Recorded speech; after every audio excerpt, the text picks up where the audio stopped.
სოკარტული ამ შემოიტანა ნებართვა გაცემული სული კანონის დაცვის და ან საჭიროებაც არ გაქვს. მარნეულის გამოყენების კანდიდატურა. სული სისულების გამო რომ ერთხელ თუ ორჯერ ოლქით. ესე ქვია ხო იკა? ჩაქვის მაჟორიტარული ოლქი ხა. წაგებგებელი ეჩხუბება რაღაცა ის რეგისტრაციიდან. რა კაი გამოსავალია რა?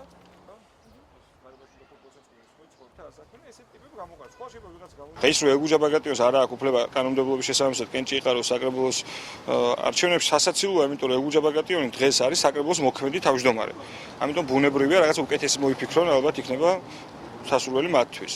რაც ეხება პრემიების თემას, ნუ ხა საერთოდ ამაზე ლაპარაკი კიდევ უფრო მეტად სასაცილოა, იმიტომ რომ მათ მთავრობაში ყავთ ადამიანები, რომლებიც 40,000 ლარიან პრემიებს თვეში იწერენ. დარწმუნებული ვარ, რომ ქართული ოცნების შტაბი ნაღებულოს აღნიშნული არასამთავრობო ორგანიზაცია დავალებას და ცხადყოფს ქართული ოცნებისა და ამ არასამთავრობო ორგანიზაციის განცხადებები ამას. განხორციელებული მონიტორინგის შედეგად საჯაროდ გახდა ცნობილი ქობულეთის საკრებულოს თავმჯდომარის ელგუჯა ბაგრატიონის სისხლის სამართლის კოდექსით დანაშაულში მონაწილეობის ფაქტი.